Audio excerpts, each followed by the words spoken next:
And he said one thing, I think on a talk show, I think David Letterman or something. I remember seeing this video, and he said that the thing is, as a director, when you get rejected, they're rejecting your work. But as an Yeah. actor, when you get rejected, they're rejecting you. Yeah. They're rejecting you. It's like they're rejecting your physical being, your presence, your entire.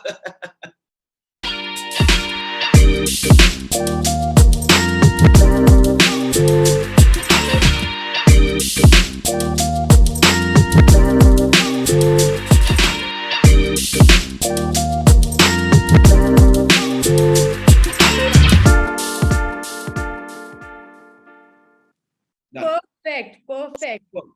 How are Super. you? How are you? So let's. Good, good. Jagvi, how are you doing? I'm doing great. I'm doing perfect. And I'm just extremely excited that I've finally met you again after Looking forward to Jagran. the chat. Yeah. So I wanted to like basically start like this is the first thing that comes into my head when, I'm talking to someone and knowing that the pandemic has really affected everyone drastically. I wanted to know what was your experience, in COVID, in terms of professionally and personally. I was very fortunate that I had had a slightly productive 2019. So I had done a couple of films and done two films actually in 2019 and one web series which was Suitable Boy. So Yes. thankfully I had actually saved up a little bit of money during the pandemic. So it was very fortunate because honestly I'll tell you something. Like there have been years where, like for instance, 2017, where Yeah. my movie flopped really badly. So and there was no sort of work after that till about 2018 mid, I would say. So at that time, if the pandemic would have come at such a time, Yeah. it would have been a whole different experience because then I would have not been secure in the Yeah. sense both That's mentally, right.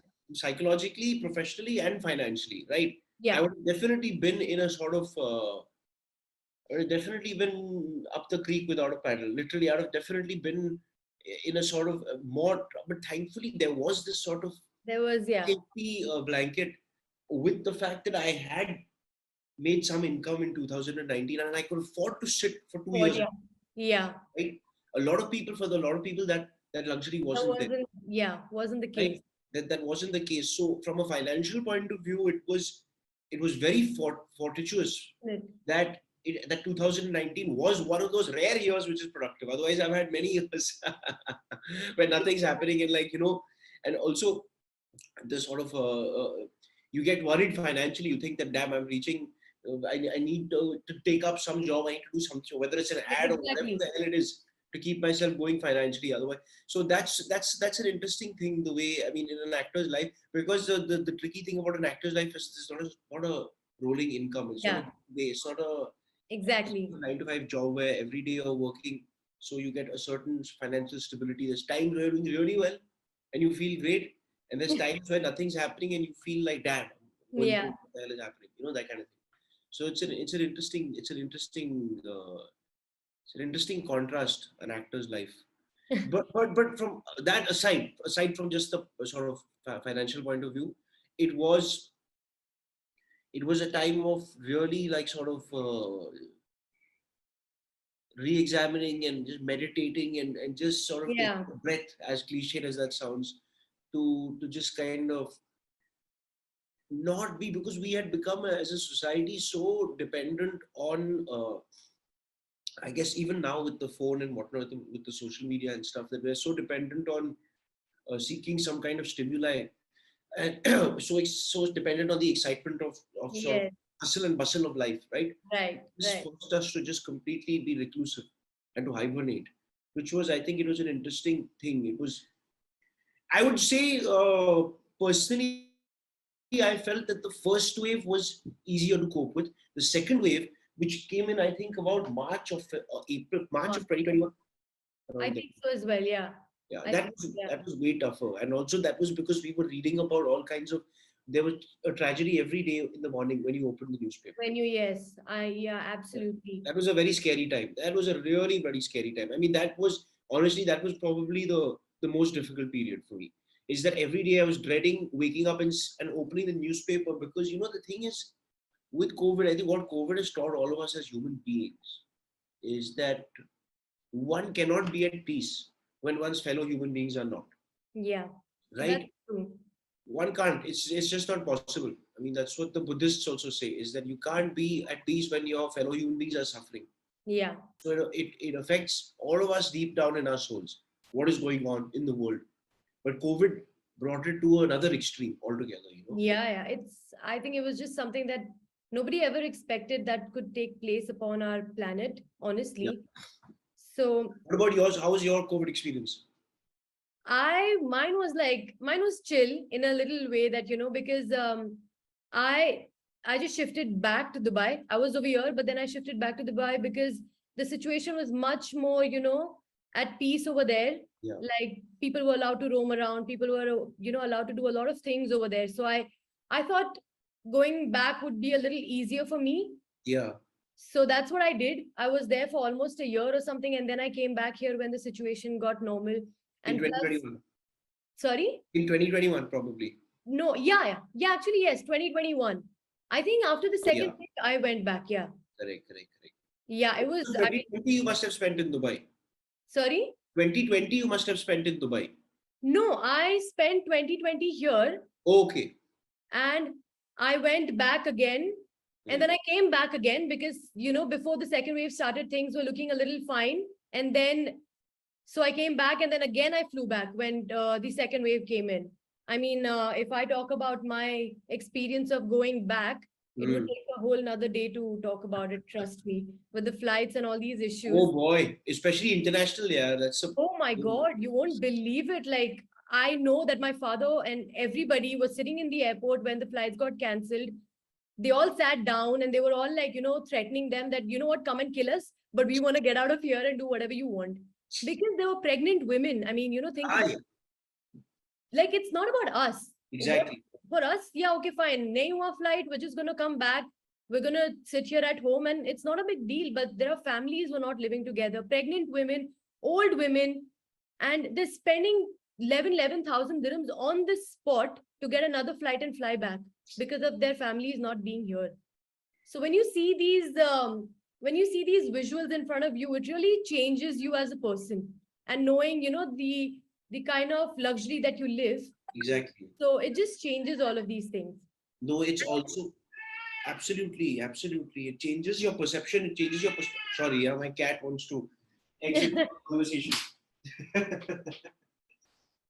I was saying that it taught us all a very important lesson, is that whatever one is going through is relative compared Yeah, to what somebody else is going through, right? Everything is right. relative. One's suffering is relative, one's happiness, not happiness, that's different. But I'd say when one looks at the sort of woeful side of life, when it comes to sadness and pain and Yeah, suffering, that is relative.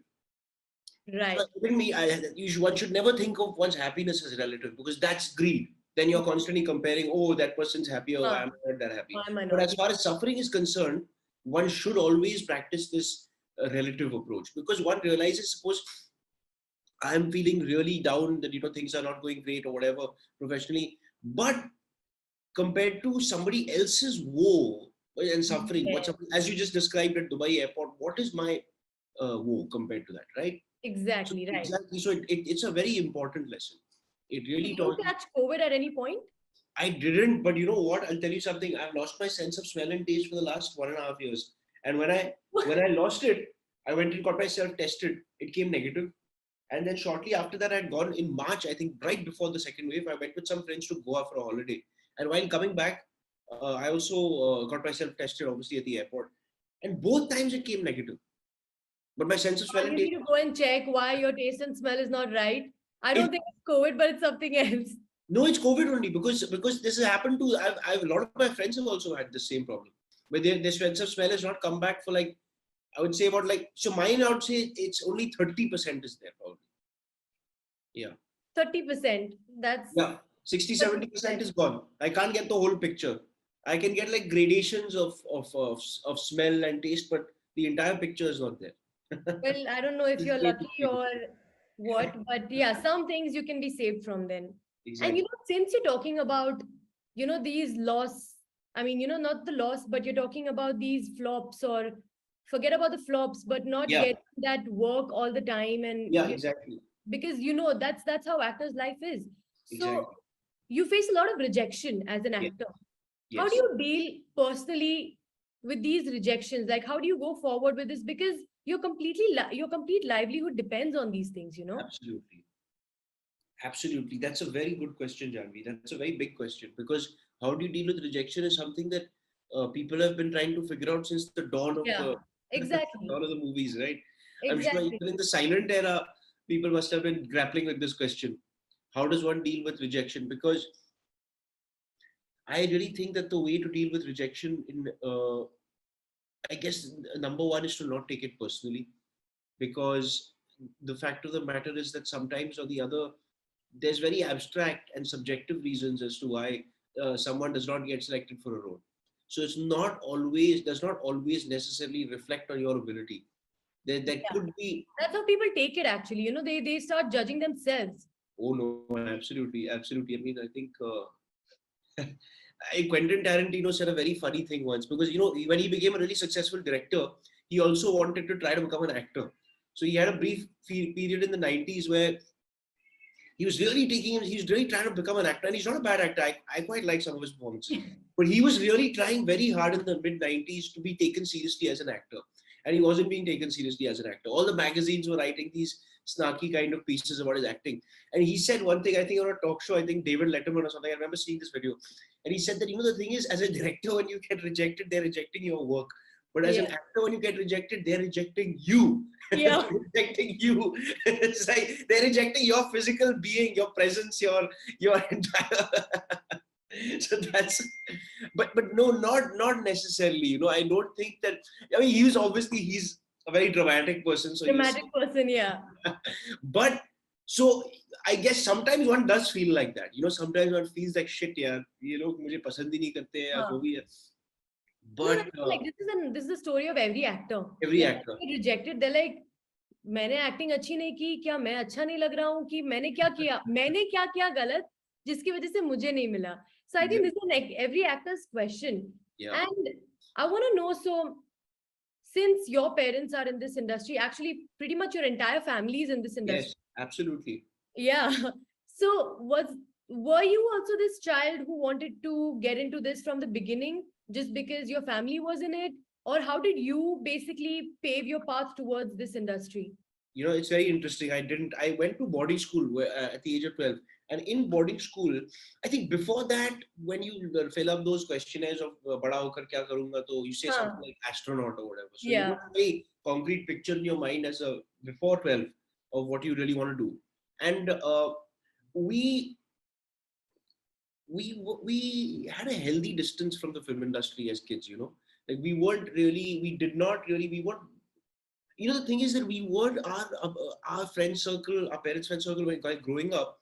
It was more to do with the theater scene Yeah. rather than the film industry. So Yeah. it's Right. not as if like we went for the odd screening or the odd shoot or the odd film industry gathering, but it was very different from say someone who, like, I'll tell you, for example, I remember around the time of Happy New Year, I started going to various film industry get-togethers, and Yeah. I would see like Diwali parties or whatever, and I'd see kids out there sometimes.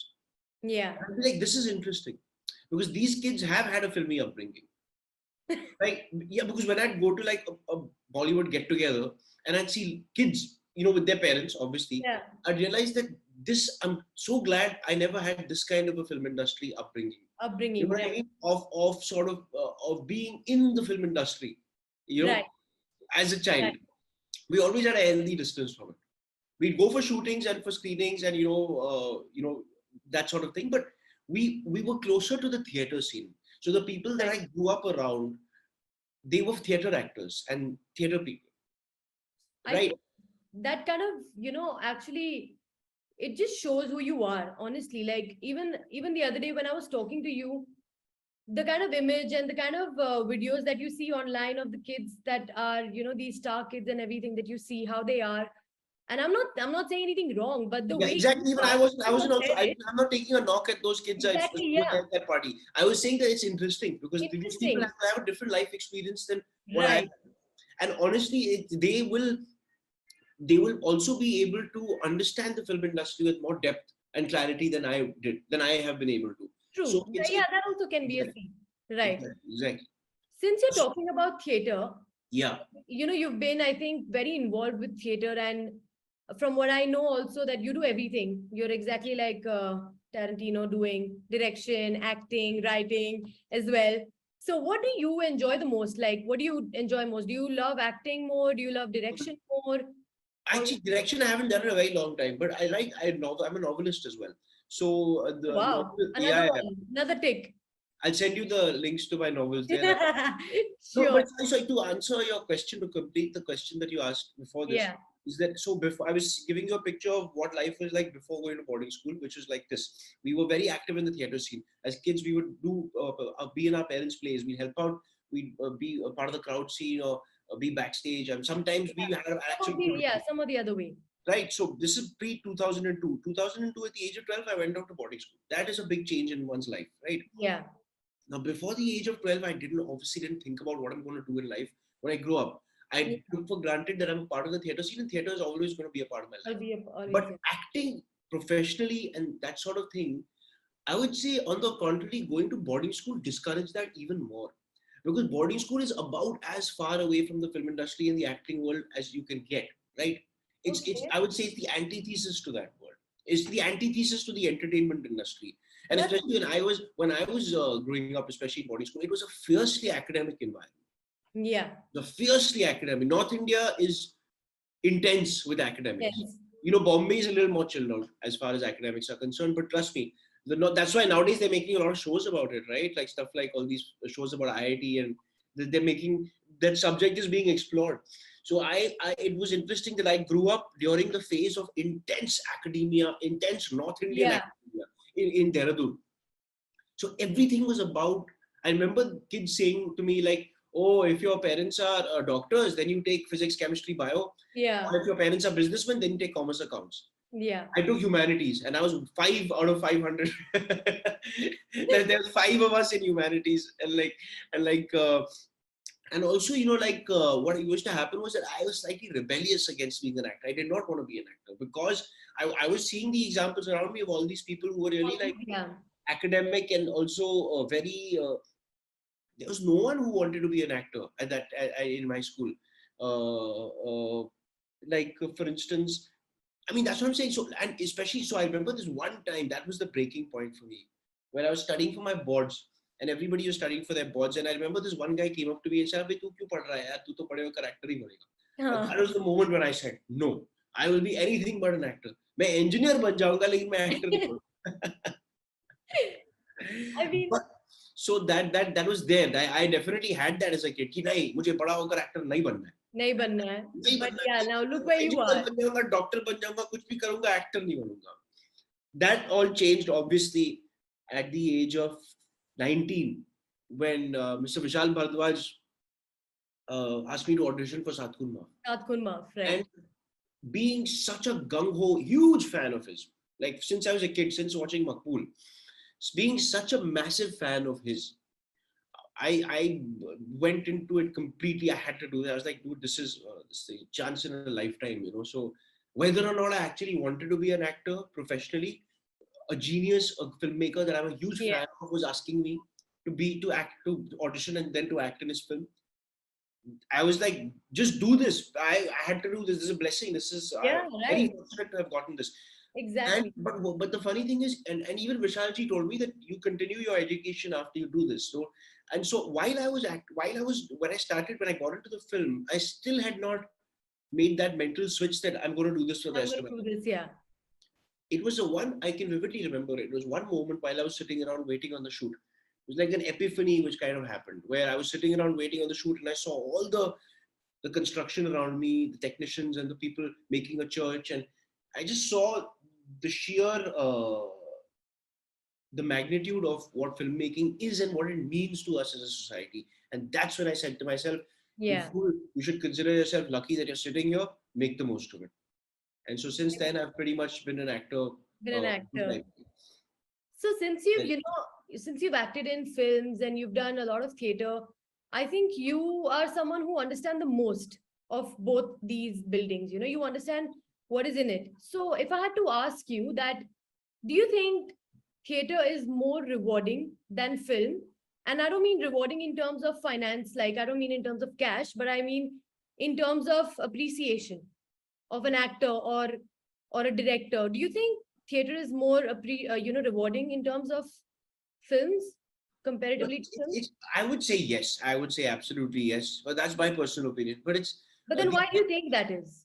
because but that's because my personal experience has been like I've grown up in the theater. I've not grown up in the films, as I was describing to you earlier. So I have a closer emotional or personal connection with the theater than I do with films. Theater, Although I'm a right? big film buff, don't get me wrong, but I think you're talking about it in terms of Yeah, participation rather than as right, an audience, right? right, You're talking right, about being the practitioner of being an artist in the medium rather than being the right, audience. right. Because growing up, I was always the audience, and since I started working in it, I became a participant in it, right?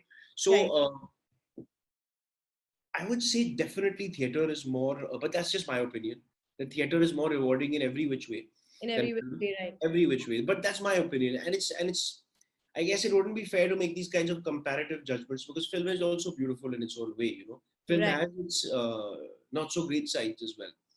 But we all do love the cinema. Yeah. I mean, it's definitely a gateway. Absolutely. I mean, It's a big. I mean, like I but the thing is, but that's the problem is that everybody loves the cinema. yeah, Cinema is such an alluring, exciting medium is that everybody loves it and everybody loves everybody it. wants to be a part of it. So which is why I right now where I am in my life right now is that I've actually had to suppress my love for the cinema a little bit.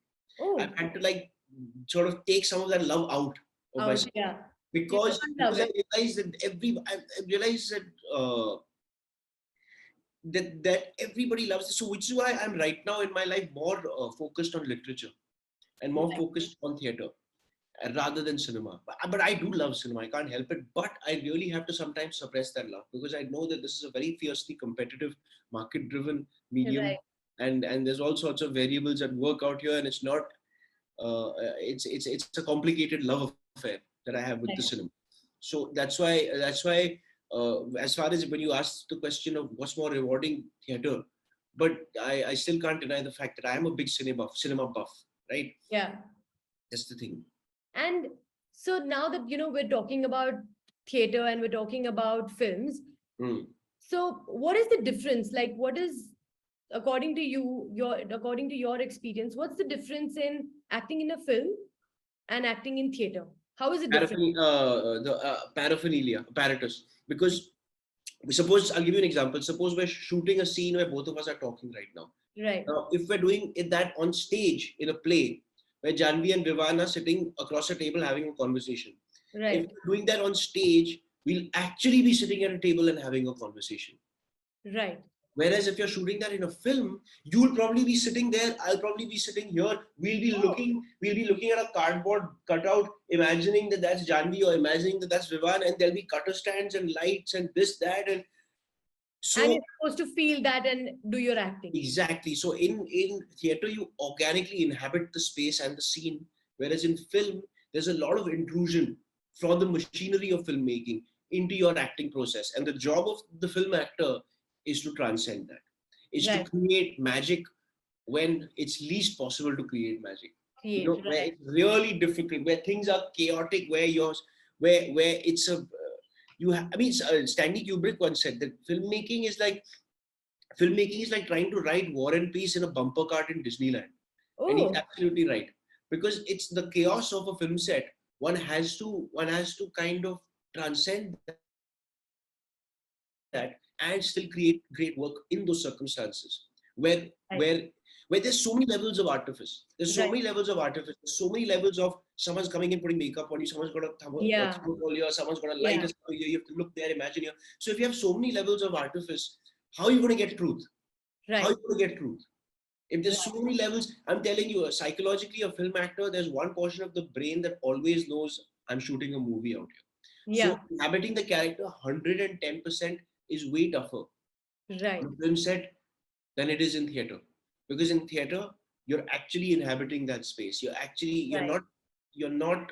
So which is why the imagination is very integral in film acting, because you really have to be able to.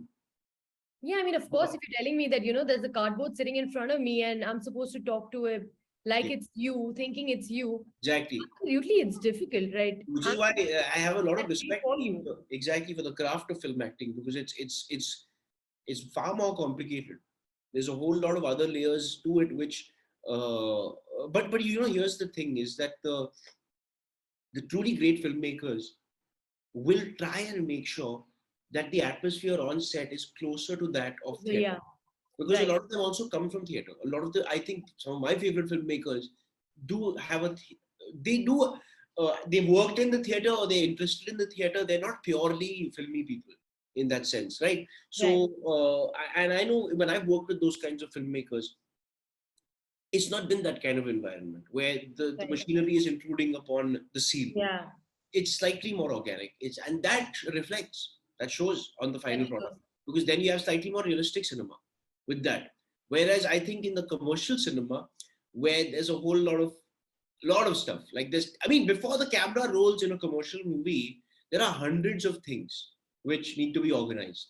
Right, There's right. thousands of things. There's all kinds of stuff. I mean, it's countless pointers for me to enumerate all of them. Yeah, Like, yeah, and that's also an art form. Don't get me wrong. I'm not knocking that. I'm saying that is also an art form unto I its know. in its Right. own right. But it's just different, and it's somewhere I would say more difficult to get to the truth. But then I'm not sure that in commercial movies you need to get to the truth. You need to get to a heightened truth, Yeah, a heightened reality, right? right, So that's right. a different thing. So then, now you just mentioned that your favorite filmmakers, Yeah. do you mind telling me who they are and Yes, for instance, who would you like to work? so many filmmakers. Like, for instance, you mean the people that I've worked with, or the people that I've like watched that I really like? You watch that you've worked with, you would like to work with everything. Okay, so as far as my filmmakers that I'm a huge fan of, I mean, it goes back to the beginning of time, literally. I Yeah, mean, gone from Fritz Lang to Mr. Ray to Ghatak to Saeed Mirza to the Coen brothers to John Huston, so many people. I mean, it's just so many people. I also really like B movies and all kinds of stuff like that, and lot of tons of. There's just too many people to name. But name. I would say the people that I was referring to that I've worked with who shoot in that slightly more realistic style is I think people like Mr. Bharadwaj and Mr. Right, Kashyap, both of them, they both come from a slightly from the tradition of the theater, right? right, They both are realistic filmmakers. They're not quote unquote commercial filmmakers. So which is why the environment on their set is very different from the environment on a quote unquote commercial film. Like, right. so in the sense that there's far more expressionistic lighting. So in fact, the lighting is not so intrusive the way it is on Yeah. a commercial So movie. that it becomes difficult, right? It's so and also it's much more of an organic kind of like, as I said, like the way I described, like a scene where if there's a scene of Janvi and Vivaan talking across a table, it'll actually be Janvi and Vivaan talking Daniel, we across weren't the table. talking, It right? won't be Janvi there, Vivaan here, Yeah, looking there, and all this all this stuff. It won't be that. It'll be closer to reality, closer to the truth. So, right, so that's what, and I think both of these gentlemen shoot like that. Both of right. them, they both shoot like that, and also other filmmakers that I've worked with, and I'm a huge fan of their work, or since like growing up. I mean, been watching their films since I was a kid practically, and been loving their films. Like really learned a lot from working with both of them and from watching their films. And great like masters, and also so many others, like from people that I've worked. Oh, Meera Nair, yeah, how could I forget? Meera Deewana, Nair. right, She is an absolute genius, and she was such a joy to work with. She also operates in this fashion. Also, similar style of shooting, where it's more there's more source lighting, there's more of an organic environment on the set than there is on a typical sort of Bollywood movie. There's more. It's closer to the theater, right, closer to the theater. Like, and also, for instance, what really blew my mind about the way she does it, that before the camera rolls, in her case, before she calls action, she has at least 3 to 4 camera rehearsals. She rehearses everything Right. meticulously to get the camera movements. And when I was working with her in 2019, I had been coming off of a lot of like, I mean, for lack of a better word, B movies, like not very good, good movies. Right. And those are the kind of sets where they'd be like, "Ah, they just very yell action and just record whatever they Yeah. So I was blown away by seeing the way they work out here. Where I was like, wow, man, these guys really know what they're doing. Know Like, what they're doing. Right. absolutely. They're designing everything meticulously, so beautifully. They're rehearsing it so meticulously. They're crafting and sculpting every shot, you know. Right. And Mr. Bharadwaj, Mr. Kashyap, Farah Khan, she works like that. Yeah. All these people work like that. And I think I just did a couple of odd jobs in the middle where it wasn't like that, which were slightly more inexperienced people. And so it was really revitalizing to work with Meera Nair at that time. It was really I learned so much working with her. So much. I can't even. I mean, I really. You It can't was even it was a exaggerate. masterclass in filmmaking working with Meera Nair. She's a genius. Genius. Since you're talking about working with these such, big directors and the kind of films that you've done, and your characters are such they're very extensive and they're very different, like from Right. all these films that you've done, they're very different from each other. Like I was watching Kabar the Coin, Oh, and that's exactly very nice film. like, Yeah. your complete character is so different, like from how we've watched you, your language, your dialect and everything. And I've been uh, dying to play that dialect. what? I've been dying to play that dialect. Yeah, so that's what I wanted to know. Like, how is your approach towards, getting into these characters individually? Like, Yes. I think mainly we could talk about Kabar the Coin. Kabar the Coin is, I had a blast doing Kabar the Coin, and there's such wonderful, wonderful people there. I just worked with such lovely people on Kabar the Coin. Vardraj Swami, his writer Shahzad Ahmad, just gems of like really beautiful human beings. I really, really enjoyed working with them. Yeah, such what integrity those guys have. And Kabar the Coin, I was dying to play that dialect because I've grown up in Bombay, and I also got to play that dialect in Bombay Velvet, which was the character Right, of Tony, which had right, which was a sort they call a Maka Pao Christian right. Catholic on the streets of Bandra, and that's exactly I know those kinds of characters. I've grown up around them, and so I had a blast doing that. Then there was this film which we were trying to get made long back, which was a Bombaya gangster film, which never got made unfortunately. And for that also, I was really looking forward to doing this dialect. But for Kabar the Coin, I finally got a chance to do this dialect, and that was really really enriching and something which was like a dream come true because every actor wants to play the dialect of the place that they came from, right? Right. So like which is why when actors from UP play a UP character, you see the authenticity Yeah, into it. Or a Punjabi actor plays a Punjabi character, yeah, you see the right. authenticity that he brings to it, right? Authentic, completely right. Exactly. So that's what I'm saying. Like for instance, when Mr. Manoj Bajpayee plays a character from Bihar, just Right, to see the authenticity that he brings to it, I would compare it to like De Niro or Pacino when they play a character which is Italian American. Like because right, that's what they are. They come from there. Like right, so when you get to commune with your own milieu, your own geographical zone where you come from, there's nothing greater than that. There's right. nothing greater than that as an actor. Like that, I personally feel is what we all dream of. Right. So, which is why, for me, as a person who's grown up in Bombay and who has a great interest in the Bombaya dialect, I have a really great interest. I find it a fascinating dialect. Yeah. Like, and a lot of my I friends, think you nailed it. I think you I, really nailed it. but that's Right. because No, that's what I'm honestly, saying. you I've grown did. up. Thank you so much. That's very kind of you to say, Janvi. But I've grown up speaking that dialect. My friends all speak like that. People on the street, if I step out of the house, I'll be hearing that dialect. So it's Yeah. that. It's something which I've really like internalized and I've really imbibed and absorbed. Yeah. Something that it's very much a part of me. So which is why sometimes I have difficulty playing like a character from Delhi Yeah. because I'm very in that sense. My vocal speech, my Hindi speech cadences are very very much Bombaya. But on the Yeah. other hand, I don't have that much of a problem playing UP because UP is in my blood. Yeah.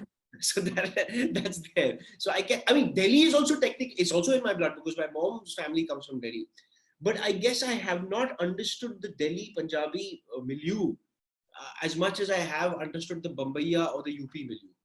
Right. Right. So I find it easier to play those kinds of characters than I Characters, do. right. Yeah, exactly. Exactly. And I mean, you. since you belong from there and you understand these things, it just becomes easier to bring authenticity to these characters. Exactly, exactly. And I Which is, think that is why my one of the most important questions was about rejection. yeah, Since exactly. it's Exactly. like an everyday thing, with Absolutely. almost like having millions of actors coming into the city and doing the same thing every day and getting rejected pretty much every day. It's not easy. Like mentally, we talk about it very smoothly, but if you really think about it, it's It's it's very painful, and very, very painful. it Very. really mentally disturbs you. So, And as an actor itself, normally a lot of things disturb you as an actor mentally. it's absolutely, and also just in terms of economic survival, thank Right. by God's grace, I've never experienced that. I've Right. always been privileged and Right. fortunate that I've never had economic necessities, and I've never had to have the same experience that someone who comes from out of town, Right. who has to do the rounds in Aram Nagar or wherever, the people that Yeah. you see when you go Right. for auditions who are waiting in line out there. And Right. they don't, what is their experience like? I've always wondered, and Yeah. it's very important for everyone in this industry to have a measure of empathy for their fellow human beings. Definitely. That is where I find people in positions of whatever power or the selection positions, I find them lacking there. In Right. terms, I don't know what their experience is like. I guess they also have their own thing of difficulty of like so many people must be bombarding them with requests and that sort of thing. But Yeah. I do find sometimes a kind of like yeah, a kind of cynicism in them, like where they're just like they don't seem to be very fond of people, of human beings, Right. like people in the selection position, like they seem to be Right. a little hard boiled as far as human beings are concerned. They Right. seem to be a little antagonistical sometimes towards them. Right. Where, I think when it comes to these, mental health issues, yeah, I think my friend and I we were talking about it the other day, that how needy the audience has become. Like we were comparing a few films where people are doing very stupid comedy, like literally nothing. They're just sitting and laughing and doing the most random thing that you can possibly think of, and people are really enjoying that. But whereas if they do that now, they're like, "ये क्या कर रहा है? ऐसा कौन करता है? ये क्यों किया?" So they become so judgmental that whenever if someone's doing a good work or if they're doing a bad work, I mean, everybody, there is a point in their life that they'll end up doing some bad work, or that doesn't do as great as they would expect it to. And with people's social media access and everything, people coming and just body shaming them, forget about yeah, body shaming, all these things that are happening. absolutely, I feel like everybody is going to go through it once. What do you absolutely. think? What would your advice be To in some, order to deal with these things? Because since, like, especially, you know I mean, you would be the best person to talk about this, since you're inside this industry, maybe going through these things. yes, You would be the best person to help these kids out, going through these issues. that's what I'm saying is that the like I personally feel and I felt this from a very early age when I started working out in this business. And I also it's never been completely smooth for me as well. Like I don't think I've had, with the exception of I would say probably the success of Happy New Year, did open certain doors for me, and Right. it gave me the opportunity to play a lead role in a movie like Laali ki Shaadi mein Laddoo Deewana, which was a big opportunity. Right. The lead role in a film like that, right? I think Yeah. the time before that when I had tried to get a movie made with myself in the lead, it did not pan out. Yeah. So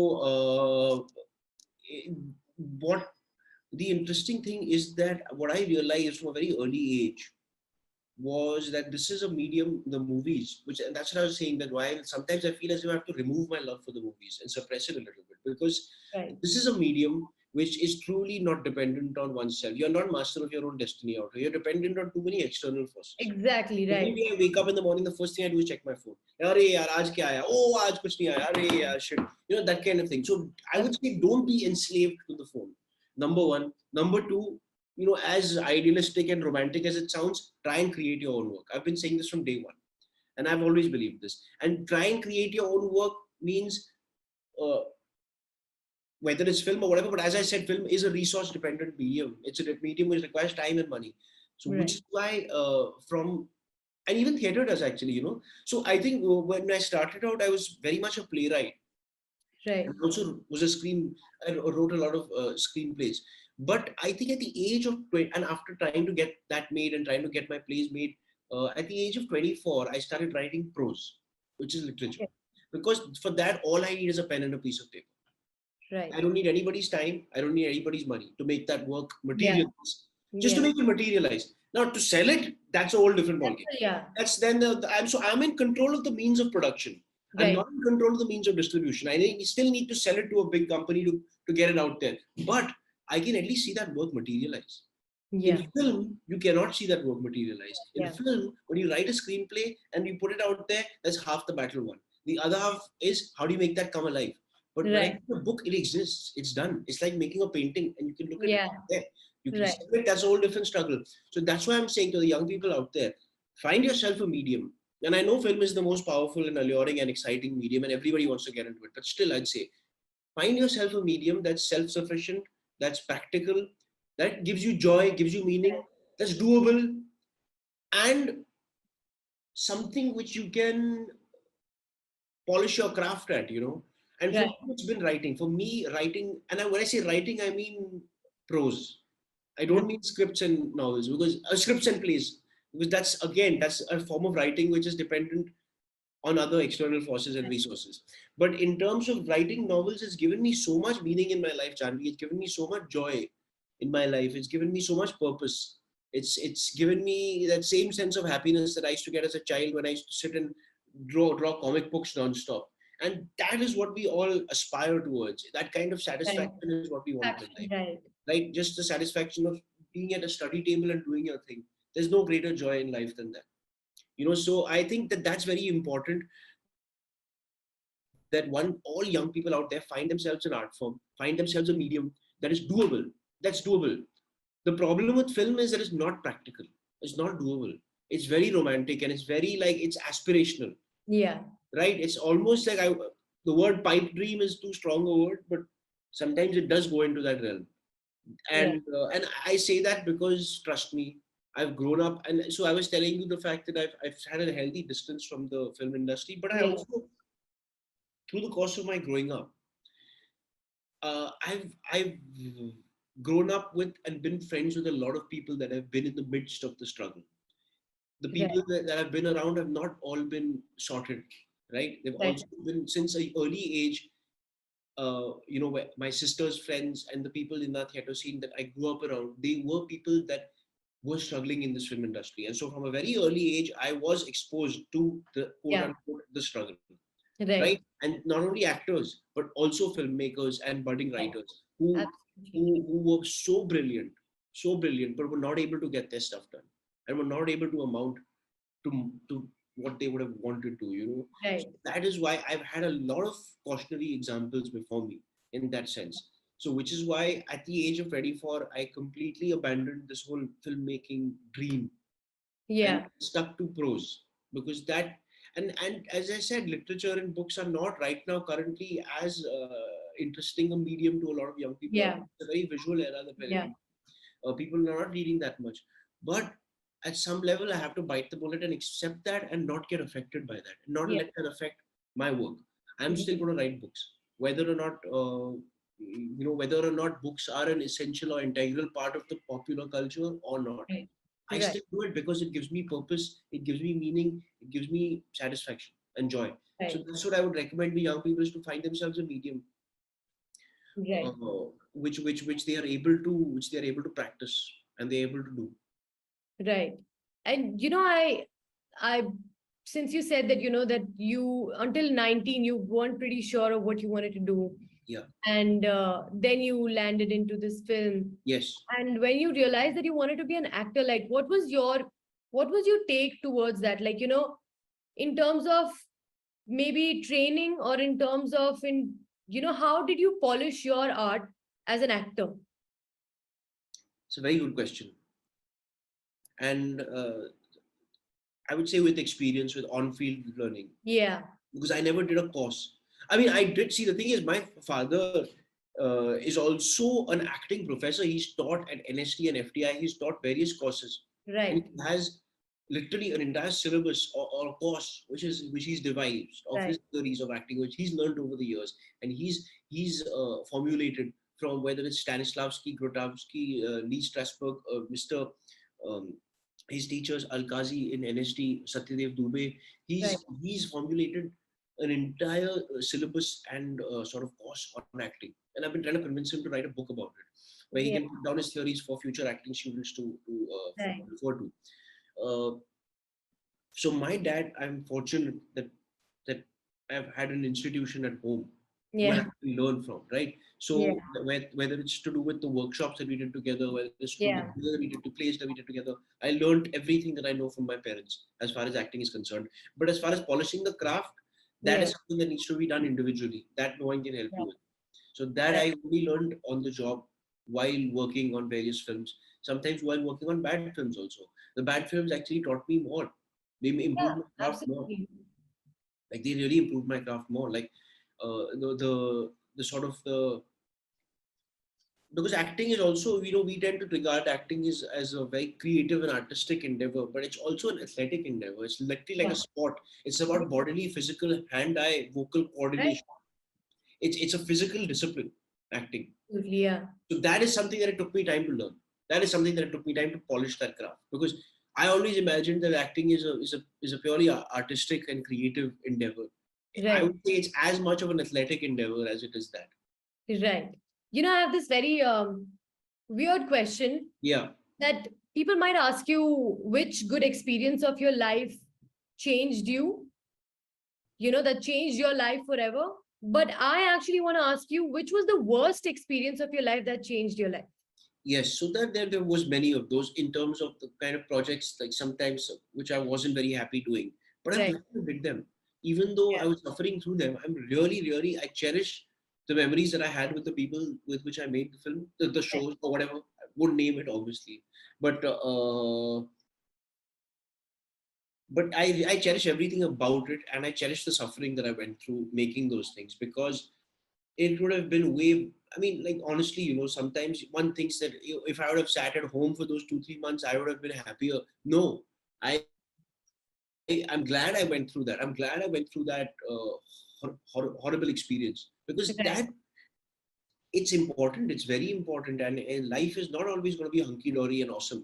Life is going to include suffering and pain and discomfort. It's a very Exactly. integral part of life.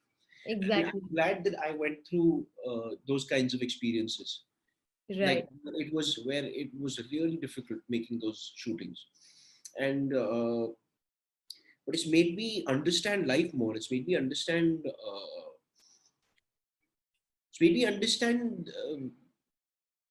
our country, our cities, our everything more. It's made me understand. It's really like it's very important for the privileged person to to to have their noses rubbed in Yeah. reality and real Right. life. Right. Otherwise, you're going to constantly live in your comfortable kind of world. You Right. go out there and figure out what real life is all about. And real life is not fun. Yeah. Sometimes it is not fun. Right. Right. So, so that's a very important part of my learning process that happened. Yeah. I Yeah. mean, because I just keep thinking, yeah, that, good experiences do teach you, but then Bad everybody has a experiences are different equally take. important. Yeah. Yeah, that's what, like, I don't think a lot of people understand that. And that is why I wanted to, stress on the fact that which worst experience was, And this also struck me recently only. I was thinking about this because one very close friend of mine was telling me that that they also wish that they had, even they were telling me about this one project which they were really unhappy doing, and it was just yeah, miserable. And the person was saying that I wish I had just stayed at home for those 2 months rather than going off and doing instead of, that damn yeah, thing. yeah, And what about what that person said? And I felt that no, you're wrong for thinking that, because whatever that experience was, it would have been more valuable than sitting at home for two yeah, months. for sure. I mean, absolutely. There's no comparison to that. Exactly. So Hmm. now we have this one person from our community who's actually part of the call, Yes. going to ask you a question. So I thought, Yes. be fun. I think they're already on the call. Yeah, there he is. Hi. Yeah. Yeah, Hi, Vivaan. What's up? How are Hi. you? What's up? So I was listening to the entire conversation and you made some pretty valuable points. Thank you so So much. the first thing I'd like to tell you is that, the one thing that you said that you need to do magic when it's least possible. I Exactly. feel like we're gonna make a reel out of that. That's for sure. I love that point. Yeah. I mean, you can make So a reel out of Kubrick's quote now. He says that filmmaking is like trying to write War and Peace in a bumper cart in Disneyland. Yeah. point. Exactly, I think, exactly. yeah, Because I I would say that myself was am a my writer favorite. director. Yeah. Sorry? I would say that was my favorite. Agreeing on No, that. but I don't. I think I'll tell you something though. I think I exaggerated the filmmaking process a little bit. Like when I was giving you guys the example of like if Janvi and Vivaan are doing it, Janvi and Vivaan, I was like exaggerating it to make my point that oh Janvi will be there and Vivaan will be there and we'll be looking here. Obviously, I thoda sa dramatic license though, yeah. Like I'm a dramatist after all. Obviously, it's not like that. Like I was just imagining that if a person who's actually worked on a film shoot would be watching this and be like, dude, what are you talking about? That's bullshit. That doesn't work like that. Obviously. So guys, forgive me. I exaggerated to make my point. I'm a dramatist. Allow me that much. But it's obviously not like that. I mean, like, so to correct myself, Janvi, if Janvi and Vivaan were shooting a scene, it's not as if we'd exactly be sitting like this. You might be sitting a little couple of degrees to Yeah. the left, and I might be a couple of degrees tilted to the right, and we'd be whatever. You might have a look here, which is slightly off me, off camera, whatever. So it's not. I exaggerated a little bit, and also I think I made too much of a big deal out of the whole thermocols and cutter stands. That's something that we all need to toughen up and just get real about, right? That is Yeah. something that you cannot crib about ever in the filmmaking process. Right. And also the people that I respect the most on a film set are the technicians. I Yeah. think they are what they are doing. The craft of what they are doing is something that I admire the most. Like that is something that I am completely enamored by. And they don't get enough recognition. Yes, The worst absolutely, part. absolutely, absolutely. And it's the toughest job. It's Right. most physically demanding job. It's. I mean, one can have an entire conversation about that. But anyways, sorry, Vikyan. So Yeah. So actually, I was listening to the entire conversation, and you did made a few points about Vishal Bharadwaj sir and yes, Farah Khan. absolutely. So my question was regarding the fact that who are the people you take inspiration from? Like Yes, it could be personal and professional. So I mean, like you have Mr. Bharadwaj, entire he family, is. your dad and mom are there. So Yes, apart from them, or like what were the things that you learned from them and the other people yes. in the industry that From you have them, taken that? from the people that I've grown up around, from Mr. Bharadwaj, from Farah Khan, from so many people, like I've really admired these people as artists, their bodies of work, even before I got into the profession. And Right. even the actors, the filmmakers, we've been very fortunate that we've grown up in this community of actors, of so many actors. Like, when Prithvi Theatre is a very integral part of my life. So it's like, it's crazy, sometimes when I go to Prithvi Theatre, I feel like this has been like what NST was to my parents. Yeah. Whistling Woods Yeah. must have been to y'all. It was truly the institution that I had, where everybody Right. together, different generations, different, you could call them batches of actors, Right. different eras of actors, which I have grown up around, thanks to my parents, thanks to being a part of the theater scene. And Right. that has been the greatest blessing of my life, is that knowing all these people, like for instance, when I was 8 years old, I did a play with the great KK Menon.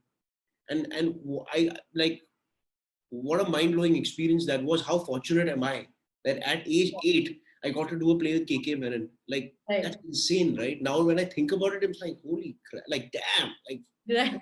amazing. Like that is any actor's dream come true. Absolutely. So 100%. growing up around that community of actors in Prithvi, in the theatre scene, it's been a blessing. Yeah, it's been a complete blessing. And I mean, this question just popped up. Sorry. But I think I would want to know personally, and I think a lot of other people would want to know personally, that you as an actor, give me three morals that you would say that an actor should must have in their life. Three morals. Three morals or three Yeah. principles Very good. towards their, towards their art form. Very good question.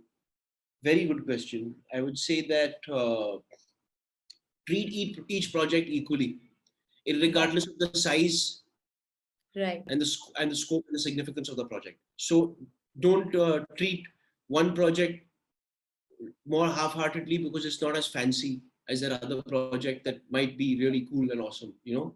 So I'm telling you out of my personal experience, because I've had moments where I'm doing this really cool, lovely, awesome, fancy project, and on the side I'm also Yeah. doing this not so fancy project, which is Right. tough, which is not fun. You're in discomfort, you're in uncomfortable situations, you're in miserable circumstances.